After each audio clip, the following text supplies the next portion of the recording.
ലക്ഷദ്വീപ് യാത്ര ഇനി എളുപ്പം. പോലീസ് ക്ലിയറൻസും സ്പോൺസറും വേണ്ട. പ്രവേശനത്തിന് ഓൺലൈൻ പെർമിറ്റ് മാത്രം. വിനോദസഞ്ചാരികൾക്ക് ഏറെ ആശ്വാസം പകർന്ന് ലക്ഷദ്വീപ് സന്ദർശനത്തിനുള്ള നിബന്ധനകളിൽ വൻ ഇളവ് പ്രഖ്യാപിച്ചു.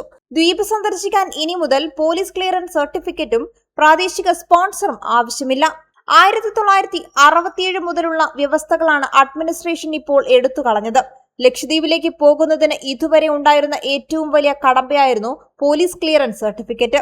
ക്രിമിനൽ പശ്ചാത്തലം ഇല്ലെന്ന് സ്വന്തം നാട്ടിലെ പോലീസ് സ്റ്റേഷനിൽ നിന്ന് സാക്ഷ്യപ്പെടുത്തിയ രേഖ ലഭിക്കാൻ ദിവസങ്ങളോളം കാത്തിരിക്കണമായിരുന്നു. ഇതിനൊപ്പം ദ്വീപിലെ താമസക്കാരനോ society for promotion of nature tourism and sports പോലെയുള്ള അംഗീകൃത സംഘടനയോ അല്ലെങ്കിൽ സ്വകാര്യ ടൂർ ഓപ്പറേറ്ററോ സ്പോൺസർ ചെയ്താൽ മാത്രമേ പെർമിറ്റ് അനുവദിച്ചിരുന്നുള്ളൂ. ഈ രണ്ട് നിബന്ധനകളും ഒഴിവാക്കിയതോടെ ലക്ഷദ്വീപ് യാത്ര കൂടുതൽ ലളിതമായി. പുതിയ പരിഷ്കാരം അനുസരിച്ച് ടൂറിസ്റ്റ് കാറ്റഗറിയിൽ വരുന്നവർക്ക് ഓൺലൈൻ പോർട്ടൽ വഴി നേരിട്ട് പെർമിറ്റ് അപേക്ഷിക്കാം. ആധാർ കാർഡ് പോലുള്ള തിരിച്ചറിയൽ രേഖയും താമസ സൗകര്യം ബുക്ക് ചെയ്യുന്നതിനും വിവരങ്ങളും നൽകിയാൽ പെർമിറ്റ് ലഭിക്കും. ഒരു അപേക്ഷയിൽ പരമാവധി 6 പേരെ വരെ ഉൾപ്പെടുത്താൻ സാധിക്കും. അപേക്ഷാ ഫീസായി ഒരാൾക്ക് 50 രൂപയും മുതിർന്നവർക്ക് 200 രൂപ വീതം ഹെറിറ്റേജ് ഫീസ് നൽകണം.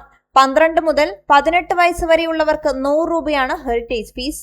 ദ്വീപിലെ വിനോദസഞ്ചാര മേഖലയെ അന്താരാഷ്ട്ര നിലവാരത്തിലേക്ക് ഉയർത്തുന്നതിന്റെ ഭാഗമായാണ് പുതിയ മാറ്റങ്ങൾ.